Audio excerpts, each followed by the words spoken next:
Are you dealing with lower back pain every single day and still don't know the real reason why? Don't rush to blame it on aging.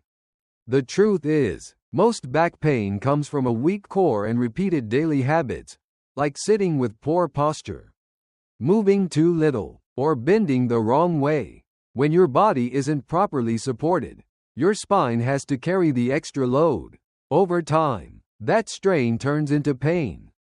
Understanding the real cause is the first step toward real change. If you want to live stronger and healthier every day, don't forget to subscribe for more practical, powerful tips that truly make a difference. Have you ever noticed that even a small movement, like bending down or standing up, can trigger a dull ache in your lower back? That feeling usually doesn't come from one big injury. It often shows up quietly, like a signal your body has been trying to send for a long time. And the question many people ask is my body getting weaker?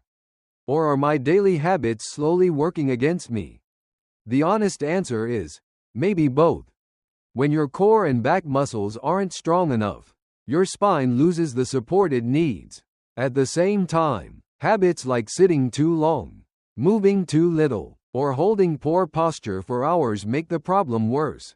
The tricky part is that these habits feel normal. You don't notice the damage building up until the pain starts showing up more often. There's a movement that many people have started paying attention to: the Hindu push-up.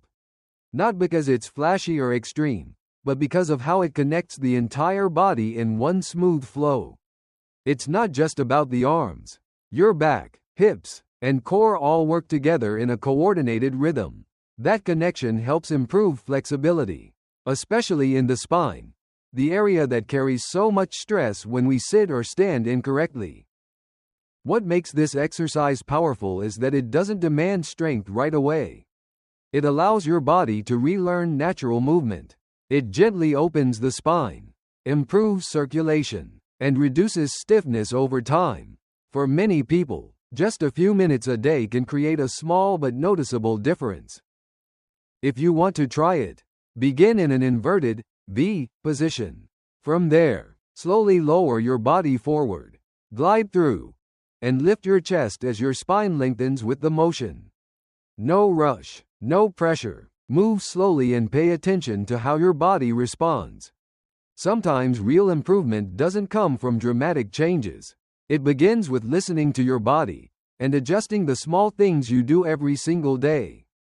It's strange how many people feel completely fine when they're young, but as time goes on, they begin to notice that every time they stand up or sit down, there's a heavy feeling in the lower back. Sometimes it's just mild discomfort.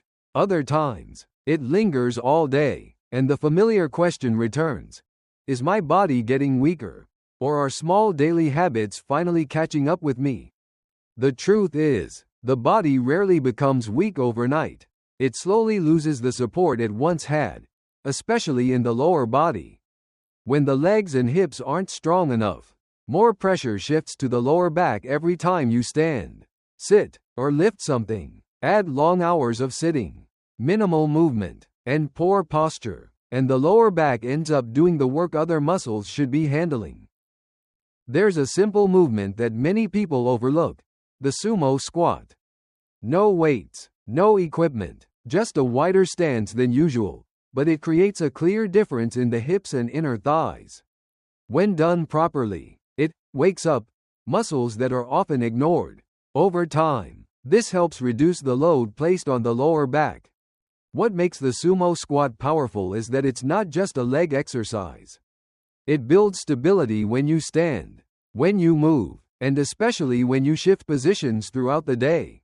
Many people notice that as their hips and thighs become stronger and more flexible, their lower back feels less tight, as if the body has regained its natural balance.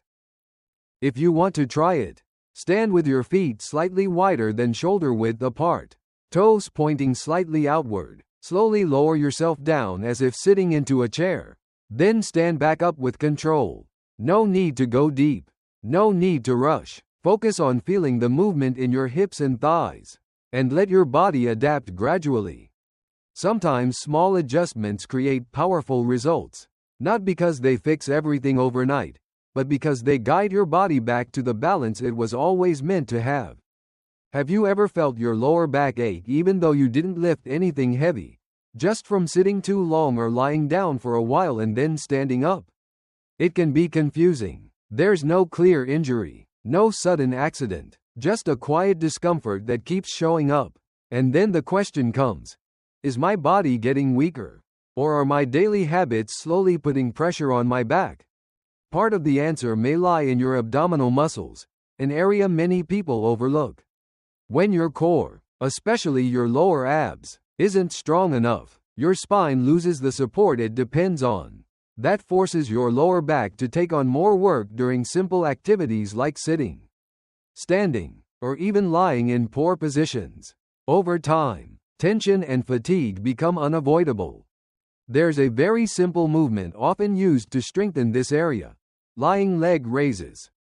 It sounds basic, but the real power comes from control. As you slowly lift and lower your legs, your lower abs begin to activate more clearly, as if reconnecting with muscles that have been inactive for too long. Many people notice that when their core becomes more stable, their lower back feels less tight, not because something changed overnight, but because the body is finally getting the support it needs. Standing feels lighter, sitting feels easier, everyday movements become smoother and more natural.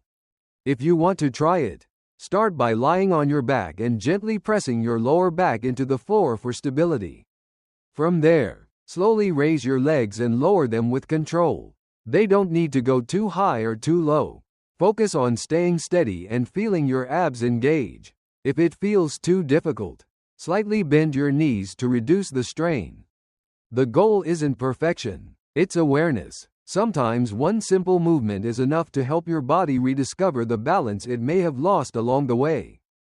Have you ever tried sitting up straight and realized that after just a few minutes, your body starts to feel tired for no clear reason?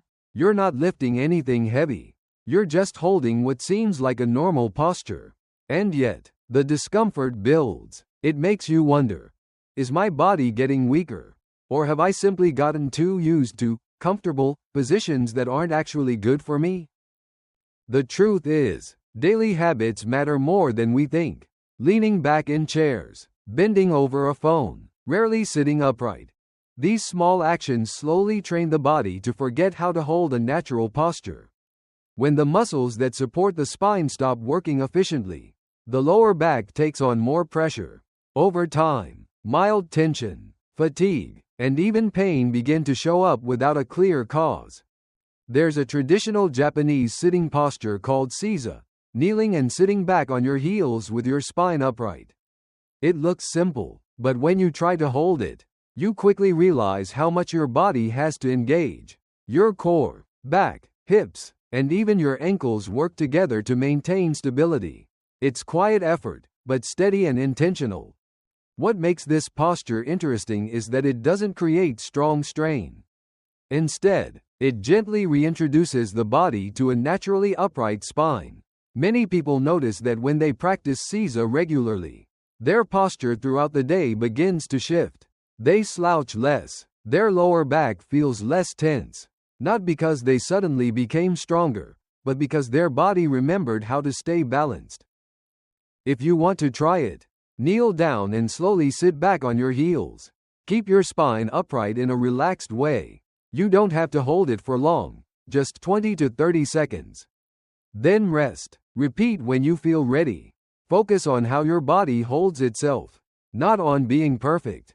Sometimes improvement doesn't come from big movements. It comes from quiet moments, when you allow your body to return to what feels natural and strong.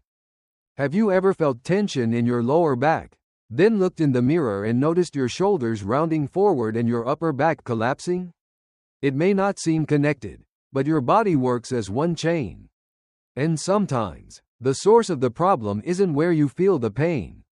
Many people spend most of their day sitting, looking down at their phones, or working at a computer. Over time, the shoulders roll forward, the upper back weakens, and the spine loses its natural alignment. When the upper body can't hold its position properly, The lower back compensates to keep you upright.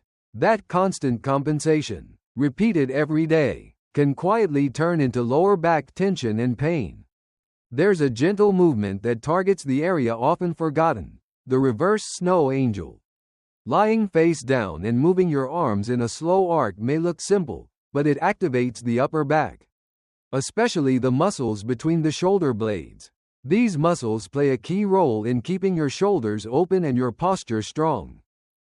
What's interesting is that when the upper back starts doing its job again, many people notice their lower back feels better too, not because you attack the pain directly, but because the body begins distributing force the right way. Posture improves. The shoulders stop collapsing forward. The spine moves closer to its natural balance. If you want to try it, lie face down and keep your hips steady. Gently lift your arms slightly off the floor. Move them in a controlled arc from down by your sides up overhead. Then back again. No need to lift high. Just move slowly and focus on feeling the small muscles in your upper back engage. Sometimes the solution to lower back pain isn't about focusing on the pain itself. It's about looking at the bigger picture. When the right muscles step up and support your body, everything else begins to feel lighter, naturally. Sometimes we convince ourselves that small aches and pains are normal, and that they'll just disappear with time. But often, those signals are your body asking for a little more attention. You don't need drastic changes or extreme routines. Small daily habits are enough to create real, lasting results. When you take consistent action, even in simple ways, you begin to see a clear difference in how you move, how you feel, and how you live. Improvement isn't a race. It's about patience. It's about learning to listen to your body instead of ignoring it. If you found this helpful, subscribe and stay with me for the next videos. And if you know someone who needs to hear this, share it with them. It might give them a new perspective on their health. Taking care of your body today is one of the smartest investments you can make for your future.